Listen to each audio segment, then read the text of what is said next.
साथियों नमस्कार। मैं गणेश शर्मा एथिका एजुटेक से आप सभी का स्वागत करता हूं, अभिनंदन करता हूं। साथियों, हम बात करने जा रहे हैं अध्याय 5 की, जो नगरीय निकाय से जुड़ा हुआ है, जिसे अर्बन लोकल बॉडी कहते हैं।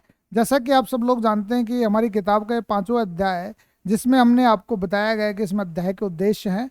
इस अध्याय के उद्देश्यों में हमने 4 पार्ट में बताया है कि इस अध्याय को पढ़ने के बाद में आप अर्बन लोकल बॉडीज के बारे में जान सकेंगे, आपका नॉलेज लेवल आपका ये वृद्धि होगा।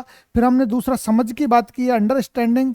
आप राज्य के अन्य लोकल बॉडीज के संबंध में अंतर कर सकेंगे, पंचायती राज संस्थाओं से तुलना कर सकेंगे, और विदेश की जो संस्थाएं हैं, काउंटीज है, कैंटन्स हैं, इनके बारे में आप अंतर कर सकेंगे, तो आपकी समझ विकसित होगी। तीसरा हम बात करें ज्ञानोपयोग की। आप अपने व्यवहारिक जीवन में नगरीय निकायों को अपने शब्दों में अभिव्यक्त कर सकेंगे। और चौथा हमारा कौशल की बात है। कौशल में यह है कि आप अपने भावी दैनिक जीवन में, राजनीतिक जीवन में, प्रशासनिक जीवन में और शैक्षणिक जीवन में सकारात्मक दृष्टिकोण के साथ में, राइट अप्रोच के साथ में, सकारात्मक अभिवृद्धि के साथ में विकास कर सकेंगे, अपने कौशल का विकास कर सकेंगे। ये सारे अध्याय के उद्देश्यों में है। इस संवैधानिक प्रावधानों में हम बात किया है, हमने संवैधानिक प्रावधानों में ये भाग 9A में है। अनुच्छेद आपके 243 ओ से 243 ZG तक इसमें उल्लेख हुआ है, जो 16 आर्टिकल्स हैं आपके। और अनुसूची आपकी 12वीं अनुसूची में इसका उल्लेख हुआ है। अनुसूची है आपकी 12वीं अनुसूची, जो नगर पालिका की शक्तियों के बारे में बताई गई है। इन सब आर्टिकल्स के बारे में हमने इसमें लिखा है। 74वें संविधान संशोधन को हमने हाइलाइट्स करके इसको बताया गया है कि किस तरीके से आपको कामकाज करना है। अब हम बात करते हैं इसकी पृष्ठभूमि में।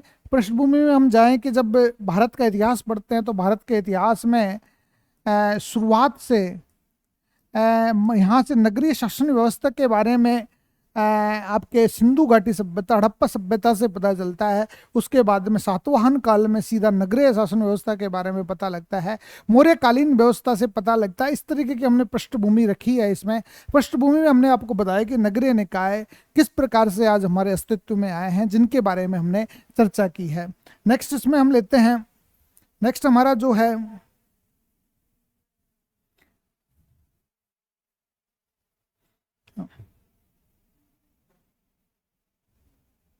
हाँ, नेक्स्ट हम ब्रिटिश कालीन चरण के बारे में रखेंगे। इसमें ब्रिटिश कालीन चरण में हमने ये बताया कि 4 प्रकार के चरणों का हमने इसमें उल्लेख किया है।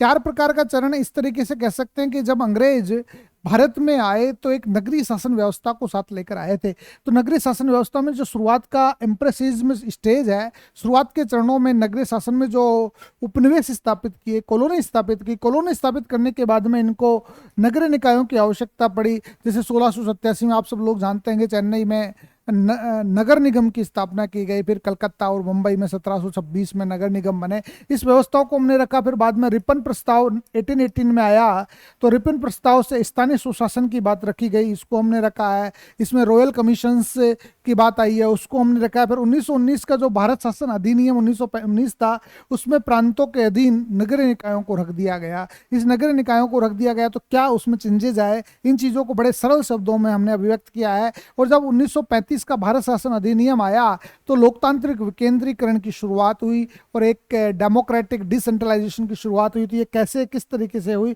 इस चरण में हमने अभिव्यक्त किया है।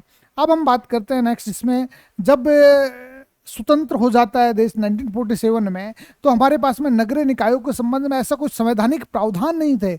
लेकिन जब संविधान के बाद में, स्वतंत्रता के बाद में गठित हुए, तो इसमें टाउन एरिया कमेटी, जो ऐसे क्षेत्र जो डेवलप होने के कगार पर है, और उनमें टाउन एरिया कमेटी हमने गठित की। जो गांव से शहर की ओर बनने वाले शहर थे, उसमें टाउन एरिया कमेटी गठित की। फिर notified area committee, notified area में ऐसे क्षेत्र जो इंडस्ट्रीज दृष्टि से, अर्बन एरिया की दृष्टि से काफ़ी मायने रखते हैं, उसमें नोटिफाइड एरिया राज्यपाल की अधिसूचना से नोटिफाइड एरिया घोषित हुए। फिर कंटोनमेंट एक्ट की बात करें हम, कंटोनमेंट एक्ट 1924 के अंतर्गत छावनियों का गठन किया गया, जहां पर सेना गठित थी, सेना स्थापित थी, वहां पर छावनियां बनी। आज भी हमारे देश में 62 छावनियां कामकाज कर रही है, जिनके बारे में बात करें।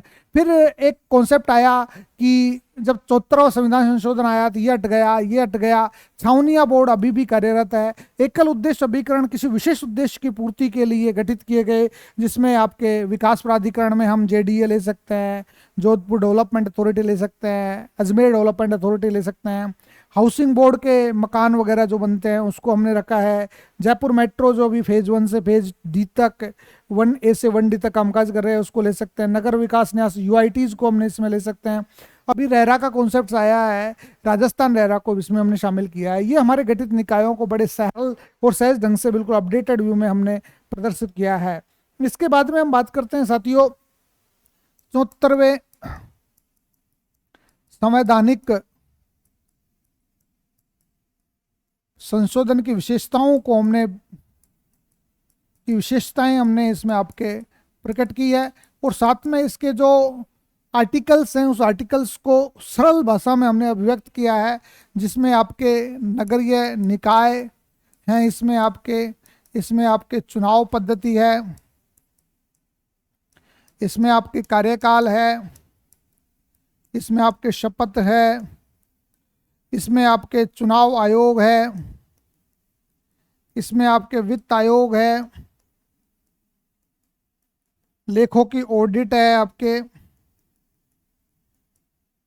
नगरीय निकायों के आय के स्रोत है, आय के स्रोत हमने इसमें रखे हैं। और साथ में इसमें हमने रखा है आपके महानगर नियोजन समिति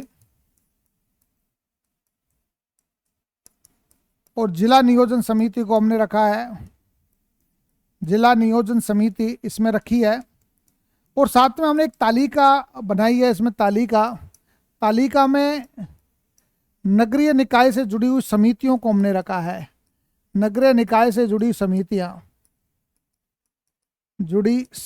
कौन कौन सी हैं, किन किन समितियों ने क्या क्या बात कही है, ये सारी बातें हमने इसमें रखी है। इसके अलावा हमारे पास में नगर पालिकाओं की श्रेणियां जो है, इनकी भी एक तालिका हमने डेवलप की है। दूसरी तालिका हमारी नगर पालिकाओं की श्रेणी है। नगर पालिकाओं की श्रेणी में हम बात करें कि नगर पालिका ग्रुप डी, ग्रुप सी और ग्रुप बी में नगर परिषद और नगर निगम की बात हो रही है। ये सब बातों को हमने रखा है। साथ में हम इसके बाद में हमने इसमें बड़े ही सरल ढंग से अध्याय सार दिया गया है। चलते चलते पढ़ ले रे भैया, चलते चलते पढ़ ले रे छोरे, इसको हमने अध्याय सार के रूप में रखा है, जो आप एग्जाम्स पॉइंट ऑफ व्यू से आप देख सकते हैं। फिर हमने वस्तुनिष्ठ प्रश्नों की बात की है। वस्तुनिष्ठ प्रश्न हमारे बड़े शानदार प्रश्न है, मौलिक प्रश्न है, मानक प्रश्न है, आयोग की मंशा के अनुसार, बोर्ड की मंशा के अनुसार किए गए हैं। और तीसरा आपके वर्णनात्मक प्रश्नों की बात हो रही है। वर्णनात्मक प्रश्न आपके जो BA, MA और आपके RS मेंस में जिस तरीके के सवाल आते हैं, उस तरीके के सवालों को हमने 15 शब्दों में, 50 शब्दों में, 100, 200, 250, 500 शब्दों में आप किस प्रकार से अभिव्यक्त कर सकते हैं। बड़े ही डायनामिक प्रश्नों को हमने इसमें रेखांकित किया है। ये सारा हमारे नगरीय निकाय के संबंध में था। कैसा लगा आपको हमारा नगर निकाय से जुड़े हुए टॉपिक्स के बारे में ज़रूर बताइएगा, और हमारी किताब लाने से पहले इस वीडियो को ज़रूर देखिएगा, ताकि आप उस किताब के कंटेंट्स को आसानी से समझ सके, जान सके। धन्यवाद।